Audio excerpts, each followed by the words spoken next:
Halo kakak, berhubung ini adalah kisah novel jadi kemungkinan video dan narasi tidak sama, dukung like, komen dan subscribe kakak, semoga bisa terhibur, selamat mendengarkan.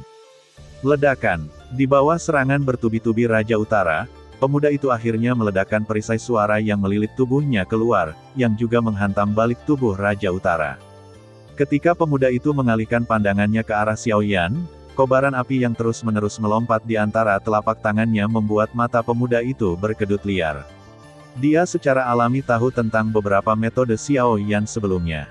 Namun sekarang setelah aku melihatnya dengan mata kepalaku sendiri, aku masih tidak dapat menahan rasa ngeri oleh aura mengerikan yang terpancar dari api aneh itu. Api aneh? Apakah benar-benar menakutkan? Sementara dia terkejut dan curiga, pemuda itu tidak berani ceroboh sama sekali. Pihak lain mampu melukai Bai Zijing menjadi orang cacat di depan Bai Haotang, dan bahkan Bai Rong terbunuh olehnya. Jika dia meremehkan dia bisa menderita kerugian. Berdengung. Dengan mengingat hal ini, pemuda itu menggoyangkan lengannya dengan keras, dan gelombang suara yang dahsyat sekali lagi menghalangi serangan Raja Utara. Kemudian dia mundur selangkah dengan cepat dan menghantam Raja dengan jentikan telapak tangannya. Melihat sikap Raja Utara yang tak kenal ampun, pemuda itu tidak bisa menahan diri untuk tidak mengerutkan kening dan mendengus dingin. Kemudian dia melambaikan tangannya, dan cincin di jarinya berkelebat. Aliran cahaya terbang keluar dengan cepat, dan dalam sekejap mata itu berubah menjadi 16 ukuran berbeda. Sebuah lonceng perunggu, di bawah kendali pemuda itu, melesat keluar dengan cepat dan kemudian mengelilingi Raja Utara. Saat gelombang suara dari lonceng perunggu terus memancar, gelombang suara besar yang tak terlihat terus-menerus menghantam tubuh Raja Utara, dan semua serangannya berhasil dinetralkan sepenuhnya. Bahkan kekuatan guntur pun hanya bisa lonceng perunggu bergetar hebat saat dipukul, tetapi tidak dapat dihancurkan dengan satu pukulan. Tampaknya Raja Negeri Utara tidak akan bisa lepas dari lonceng perunggu itu dalam waktu dekat. Melihat ini, pemuda itu mengangguk, lalu mengeluarkan lonceng emas seukuran telapak tangan, meletakkannya di udara, dan bergegas menuju Xiaoyan. Pada saat yang sama, beberapa gelombang suara yang menembus udara dimuntahkan dari mulutnya, menghantam Xiaoyan. Sosok Yan ditebas dengan ganas. Merasakan datangnya angin kencang, Xiaoyan tidak mengubah gerakan tangannya yang mengendalikan api aneh itu. Dia dengan mudah menghindari angin kencang itu dengan mengubah langkahnya, lalu dia berbaring dengan lembut. Tiba-tiba sebuah sosok muncul di kehampaan di depannya, darinya, dan angin telapak tangan yang ganas jatuh dengan kuat ke tubuhnya, tetapi pada akhirnya, itu masih tenggelam dalam kehampaan hitam di belakangnya dan menghilang oleh Xiaoyan. Kemampuan bertarungmu yang dipadukan dengan jalan agung kehampaan memang sangat efektif, tetapi jika kau ingin bermain petak umpet denganku, kau tidak memenuhi syarat. Melihat sosok Xiaoyan menghilang di telapak tangannya, pemuda itu tersenyum alih-alih marah. Dia menatap ke langit, di mana sebuah lonceng emas tergantung. Dengan sebuah pikiran, lonceng emas itu tiba-tiba, sebuah suara yang menyenangkan dan renyah terdengar dari di atas, meliputi area ratusan kaki di antara langit dan bumi. Samar-samar, penghalang suara yang tampak ilusi dan tidak ada muncul, menyelimuti seluruh dunia. Saat suara merdu itu menyebar ke seluruh langit dan bumi, Xiaoyan, yang muncul di kehampaan di suatu tempat, tiba-tiba mengubah ekspresinya.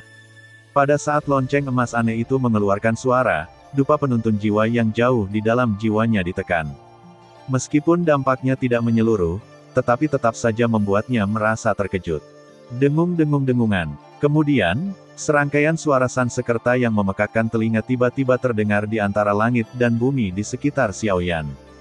Pemuda itu berdiri diam dan mengucapkan suara Sansekerta yang rendah. Segel kuno itu tampaknya membawa semacam kekuatan kuno, dan gelombang suara yang berat itu tidak terlihat oleh mata telanjang. Riak-riak abu-abu yang terlihat terus menyebar dari sekeliling Xiaoyan ke pusatnya. Dengan perlindungan dupa pemandu jiwa, Xiaoyan tidak kehilangan akal sehatnya, tetapi gelombang suara yang mengerikan membuat gerakan tubuhnya sangat sulit untuk sementara waktu. Gelombang suara itu seperti benda nyata, terus-menerus meremas tubuhnya. Pakaiannya ketat menutupi tubuhnya, dan daging serta darahnya terus-menerus bergulung dan menggeliat bersama gelombang suara. Tekanan yang sangat besar menyebabkan tubuhnya mulai berubah bentuk. Yang lebih mengejutkan Xiaoyan adalah bahwa dalam keadaan seperti itu, dao besar kekosongannya tidak dapat lagi mengembun. Setiap kali dia mencoba mengembun, kekuatan dao besar akan hancur total oleh gelombang suara yang mengerikan itu.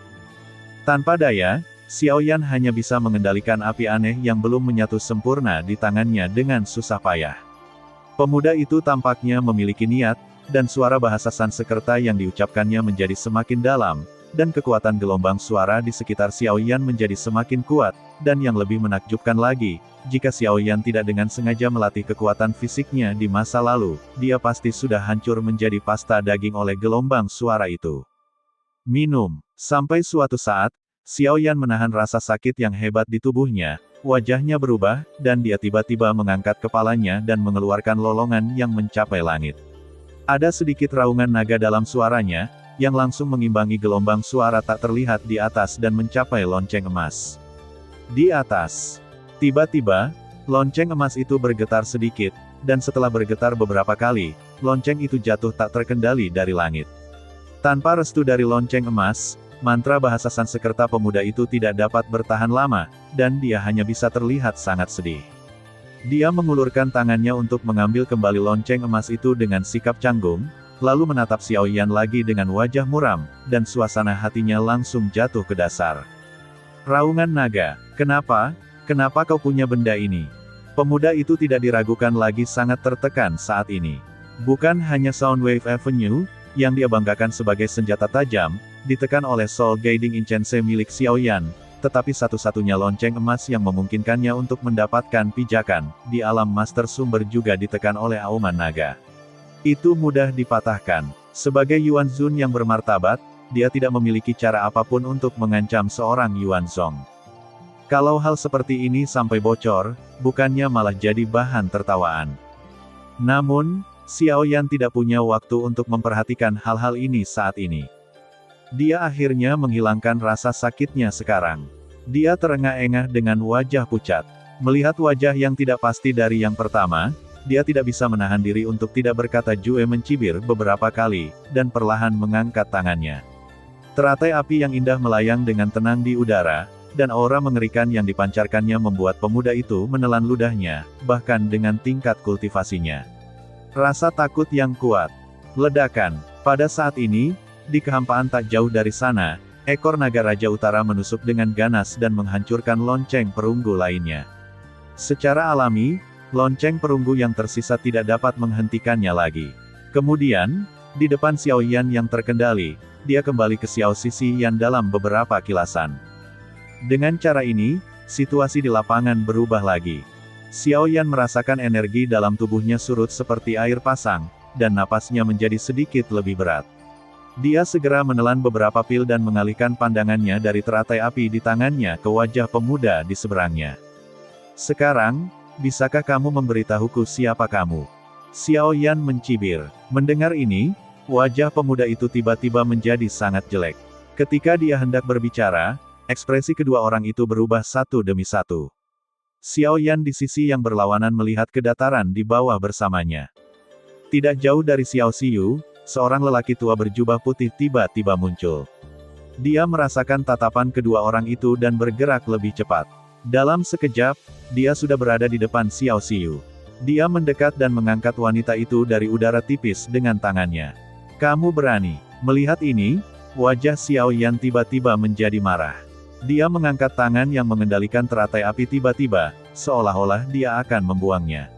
Adapun lelaki tua yang tiba-tiba muncul, wajahnya tampak dia adalah pria dari klan obat yang mengikuti Yao Xiling di awal. Haha, nak, jika kau tidak peduli dengan hidup dan mati wanita ini, tentu saja kau bisa melepaskan teratai api di tanganmu. Aku berjanji tidak akan pernah menghindar. Mendengar hal itu, lelaki tua itu malah mencibir dan berkata tanpa rasa takut. Melihat kejadian ini, Xiaoyan sangat marah. Dalam hidupnya, dia membenci orang-orang yang paling mengancamnya. Apapun yang terjadi hari ini, tidak peduli apapun hasilnya, jika dia punya kesempatan, dia pasti akan membunuh orang ini. Kemunculan tetua klan obat juga membuat wajah pemuda yang awalnya muram itu langsung rileks. Jika dia tidak salah menilai kekuatan tempur Xiaoyan saat itu, dia mungkin akan memilih jalan ini. Akan ada lebih banyak masalah. Melihat bahwa Xiaoyan sekarang takut dengan konsekuensinya, inilah saat yang tepat untuk membunuhnya. Haha, ada rumor di wilayah tengah bahwa dua saudara dari klan Bai bertarung untuk posisi pemimpin klan, dan Bai Haotang membunuh saudaranya sendiri dengan tangannya sendiri. Kejadian ini menyebabkan kegemparan di wilayah tengah, tapi sekarang tampaknya itu semua salah. Orang tua dari klan tabib itu tiba-tiba berbicara kepada pemuda itu, dengan sedikit kesan menggoda di matanya. Apa maksud Anda dengan itu, Tuan? Suara pemuda itu berubah dingin ketika dia mendengarnya. Bai Hansheng.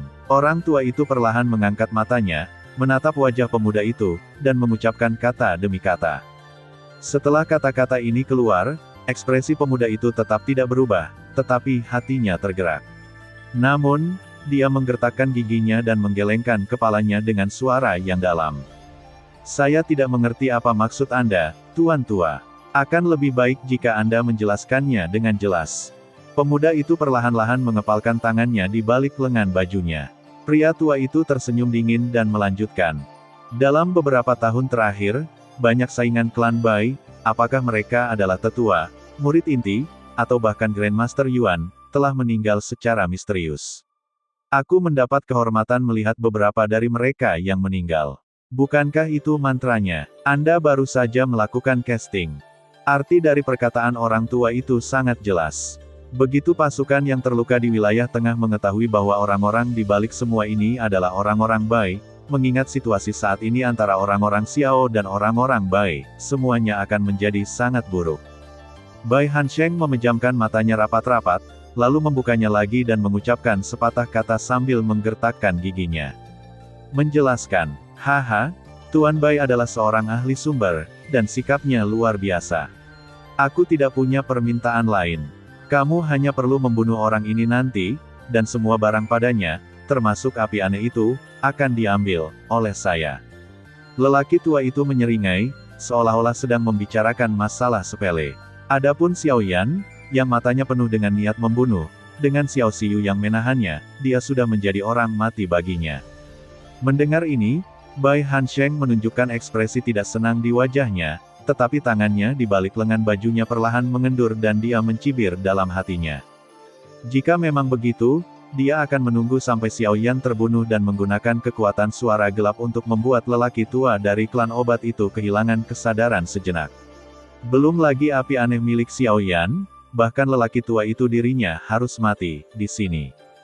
Dia benar-benar tidak percaya bahwa setiap orang di dunia ini dapat memiliki dupa pemandu jiwa untuk melindungi diri mereka. Setelah berpura-pura ragu sejenak, Bai Hansheng setuju. Pria tua itu segera menunjukkan kepuasan di wajahnya. Xiao Yan menyebabkan Yao Siling kehilangan kualifikasi untuk bertanding. Klan Yao tidak akan pernah menganggap enteng balas dendam ini. Dia telah melupakannya, namun karena statusnya, dia tidak dalam posisi untuk mengambil tindakan. Namun, jika Bai Hansheng membunuh Xiao Yan, klan obatnya tidak hanya akan dapat menghindari banyak masalah, tetapi mereka juga akan dapat memperoleh semuanya dari Xiao Yan. Ini pasti akan menjadi situasi yang menguntungkan. Hal yang baik.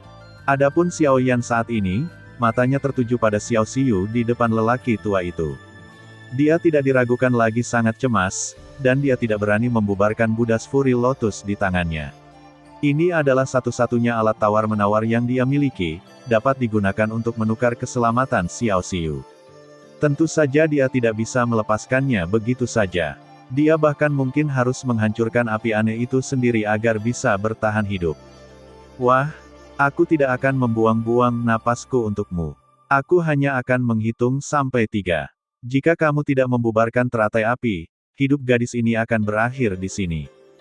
Melihat Xiao Yan masih bergeming, lelaki tua itu mendengus dingin dan hendak mengancamnya, tapi Xiao Yan tiba-tiba mencibir dan berteriak dengan nada meremehkan. Benarkah? Jika sesuatu terjadi padanya, klan Xiao pasti akan memusnahkan klan Yao dari benua ini sepenuhnya, dan bahkan menara dan tidak akan bisa menyelamatkannya.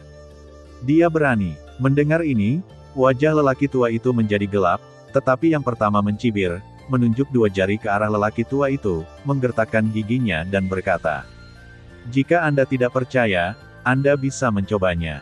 Pada saat ini, lelaki tua dari klan obat merasa sedikit gelisah. Melihat wajah Xiao Xiu yang semakin pucat, tangan tak terlihat yang mengendalikan tubuhnya menjadi jauh lebih lembut. Meskipun kata-kata Xiao Yan agak sombong, klan Xiao baik-baik saja dikenal karena melindungi rakyatnya sendiri, yang sangat terkenal di seluruh wilayah tengah. Begitu Anda benar-benar membuat mereka marah, konsekuensinya akan tak tertahankan bagi siapapun. Melihat lelaki tua itu hendak menyerah, Xiao Yan memanfaatkan situasi itu dan meninggikan suaranya. Kemudian dia menatap Bai Hansheng dan berteriak dengan suara yang dalam. Dan kamu, Bai Hansheng memperhatikan lelaki tua itu melunak setelah beberapa patah kata. Dia mengutuk dalam hatinya, dan ketika dia melihat tatapan Xiao Yan, dia memutar matanya dan mencibir. Orang lain mungkin takut pada klan Xiaomu, tapi klan Baiku tidak perlu takut. Karena kamu sendiri tidak mampu membunuh penjahat ini, mengapa kamu tidak menghentikan boneka itu untukku sebentar, dan menungguku membunuh Xiao Yan? Apa yang kita berdua katakan tadi akan diingat.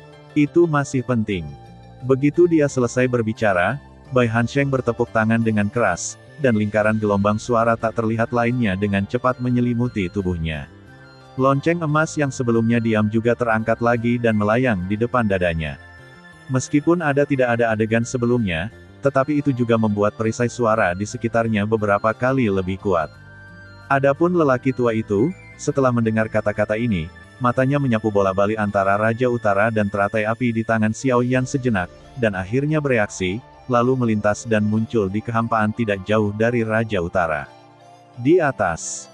Akibatnya, situasi di lapangan menjadi lebih seimbang lagi. Adapun Xiao Yan, tanpa dukungan Raja Utara dan dengan cepatnya terkurasnya energi sumber di tubuhnya, dia mungkin tidak dapat bertahan sejenak. Jika dia bertahan terlalu lama, bahkan jika pihak lain tidak perlu mengambil tindakan, aku akan kalah tanpa melawan. Bai Hansheng menatap Xiao Yan, matanya perlahan-lahan dipenuhi dengan niat membunuh. Setelah beberapa saat, energi sumber dalam tubuhnya melonjak keluar dengan gila lagi, dan dia mengeluarkan teriakan keras. Xiao Yan, hari ini, aku akan mengirimmu untuk menemui Ruo Xuan. Begitu selesai bicara, Bai Hansheng bergegas menuju Xiao Yan. Pada saat yang sama, Xiao Yan mengangkat teratai api di telapak tangannya dengan wajah serius. Ketika kedua belah pihak hendak bertarung, tiba-tiba terdengar suara gemuruh dari langit dan bumi. Suara tawa. Hahaha, dua hantu Yuanzong tua, beraninya kalian tanpa malu berurusan dengan bocah Yuanzong. Kalian bahkan ada di depan pintu rumahku, mendiskusikan cara membagi harta melon. Apakah kalian menganggapku, tuan kalian, serius? Saat suara itu jatuh, aura dan tekanan yang sangat kuat tiba-tiba menyebar dari langit di atas kepala orang-orang yang hadir. Merasakan aura itu, wajah Bai Hansheng dan lelaki tua dari klan obat tiba-tiba berubah. Master Sumber Bintang 4, kekuatan orang ini sebenarnya jauh lebih kuat dari mereka. Saat bumi dan langit bergetar, sosok kekar yang memancarkan cahaya keemasan berkilau perlahan muncul di kehampaan yang awalnya tenang. Ketika cahaya keemasan itu berangsur-angsur memudar, seorang raksasa yang mengenakan baju besi emas, yang tingginya 2 meter dan memiliki anggota tubuh setebal pohon kuno, muncul di depan Xiao Yan dan yang lainnya seperti ini. Hal yang paling menarik perhatian tentang raksasa itu adalah sepasang gigi putih sepanjang beberapa kaki yang memanjang dari rahang bawahnya, membuat seluruh tubuhnya terlihat sangat mengesankan. Wajah orang-orang itu tidak dapat menahan diri untuk tidak memperlihatkan ekspresi garang. Begitu raksasa itu muncul, tatapannya tertuju pada teratai api yang indah di antara tangan Xiao Yan. Sementara dia terkejut di dalam hatinya, sedikit keterkejutan melintas di matanya. Melihat raksasa itu muncul, lelaki tua dari klan obat itu tampaknya sudah memahaminya. Dia segera mengepalkan tinjunya dan tersenyum, berkata, "Jadi, itu adalah penguasa gajah wilayah salju. Aku tidak menyangka bahwa pertarungan antar manusia akan membuatmu khawatir. Orang ini dan aku punya dendam. Aku harap penguasa gajah tidak akan ikut campur demi Danta." Mendengar hal itu, si raksasa langsung mengerutkan kening, menatap tajam ke arah lelaki tua itu, dan bertanya dengan nada yang tidak enteng maupun berat. "Oh, kamu dari Danta?" Orang tua itu menyeringai dan berkata dengan bangga, "Saya Yao Suifeng, dari klan Yao. Kalau begitu kau bicara omong kosong padaku, Danta." Namun, sebelum Yao Suifeng sempat menyelesaikan perkataannya, raksasa itu memotongnya dengan tidak sabar. Teguran dingin itu membuat wajah tua Yao Suifeng langsung pucat pasi. Xiang Wuhui, jangan terlalu sombong. Klan Obat dan Danta adalah satu. Karena aku di sini, aku mewakili Danta. Jika kau bersikeras campur tangan, apakah kau tidak takut dihukum oleh Danta? Kau hanya bajingan tua yang bahkan bukan seorang alkemis, dan kau berani mewakili Danta. Aku tidak tahu bagaimana kau bisa masuk ke alam rahasia, tetapi jika kau tidak keluar dari sini, aku akan mengirimmu ke sini, orang-orang dari klan Obat ke alam rahasia. Beritahu Wudaozi semuanya dan lihat bagaimana mereka akan menghadapi klan Obat. Menghadapi kata-kata Yao Suifeng yang mengancam, Xiang Wuhui si raksasa malah semakin meremehkan. Kata-katanya langsung membuat Yao Suifeng merasa gugup dan gelisah, dan keringat pun membasahi dahinya. Yao Siling terpaksa tersingkir di babak pertama, yang membuat ayahnya marah. Demi membalas dendam pada Xiao Yan, Yao Suifeng diam-diam menggantikan tempat kontestan lain dari klan Yao dan menyelinap ke alam rahasia di babak ini. Awalnya ingin menyingkirkan Xiao Yan tanpa diketahui siapapun, tetapi siapa sangka malah berujung pada situasi seperti ini. Klan Yao berada di bawah komando Danta, tetapi mereka mengganggu kemajuan konferensi Danta. Begitu masalah ini diketahui orang luar, Danta pasti akan kehilangan muka. Namun, pengaruh klan Yao di Danta tidak sekuat klan Huoxun. Xiang Wu, aku menyesal tidak mengatakan apapun kepada Wudaozi. Danta sangat marah sehingga klan Obat mungkin tidak dapat menahannya. Posisi mereka di Danta akan semakin genting di masa depan. Mendengus, Yao Suifeng menggertakkan giginya dan merenung sejenak, dan akhirnya mendengus tak berdaya, mengayunkan lengan bajunya dengan ganas, menatap Xiao Yan dengan mata pembunuh beberapa kali, lalu berbalik. Mata Xiao Yan berkedip. Dia berbalik, mencibir dan diam-diam mengambil catatan masalah. Xiang Wuhui mengabaikan Yao Suifeng yang pergi dengan wajah muram, tetapi mengalihkan pandangannya ke Bai Hansheng lagi dan bertanya dengan suara dingin. Dan kamu, melihat tatapan tajam raksasa itu, ekspresi Bai Hansheng tiba-tiba menjadi serius. Namun, menghadapi tatapan tajam dari pihak lain, dia masih menggertakkan giginya dan berkata dengan nada serius. Yang Mulia tiba-tiba muncul, itu tidak lebih dari sekadar tertarik oleh api aneh itu. Karena kita semua di sini untuk keuntungan, aku bisa melepaskan segalanya pada anak ini, termasuk api aneh itu, selama Anda bisa membiarkanku melihatnya. Xiao begitu apinya menjadi abu, aku akan segera pergi. Bagaimanapun, mereka berdua adalah penguasa sumber. Meskipun kultivasi Bai Hansheng tidak sebagus Xiang Wuhui, dia jauh dari diperintah oleh orang lain. Pada saat ini, Xiao Yan benar-benar kewalahan oleh tekanan luar biasa yang dibawa oleh kemunculan berturut-turut para master sumber. Situasinya sudah sangat tegang sebelumnya. Siapa yang bisa menduga bahwa master sumber lain akan muncul pada saat kritis? Raja Binatang, ditambah lagi dengan rasa lemah yang terus-menerus dari tubuhnya, benar-benar membuat Xiao Yan merasa sedikit pusing. Jika bukan karena kekuatan jiwanya, dia pasti sudah pingsan di sini. Dalam situasi ini, jika tidak ada jalan keluar, dia hanya bisa membuang teratai api yang masih bisa ditopang di tangannya pada saat-saat terakhir jatuh. Bahkan jika dia mati, dia harus membuat orang-orang ini membayar harga yang mahal, harga. Tetapi saat berikutnya, kata-kata yang keluar dari mulut Xiang Wuhui membuat hati Xiao Yan sedikit bergetar. Berhenti bicara omong kosong. Aku sedang dalam suasana hati yang baik hari ini. Pergilah. Mengenai orang ini, biarkan dia tinggal untuk saat ini. Xiang Wuhui mencibir, dan sosoknya melintas. Saat berikutnya, dia muncul di depan Xiao Yan seperti hantu. Xiao Yan menarik pergelangan tangan Huo Lian dengan erat dan hendak mengambil tindakan, tetapi raksasa itu berkata dengan dingin. Jika kamu tidak ingin mati, lebih baik kamu berhenti. Begitu kata-kata ini keluar, gerakan telapak tangan Xiao Yan tiba-tiba terhenti, dan dia menatap raksasa kekar yang berdiri di depannya seperti gunung kecil. Dia diam-diam melangkah mundur sedikit, dan bayangan hitam melintas di belakangnya, dan Raja Utara muncul, diam-diam mendukung Xiao Yan. Tubuh Yan memungkinkan yang terakhir untuk bernapas lega dan tenang. Dia kemudian mengambil segenggam pil berturut-turut.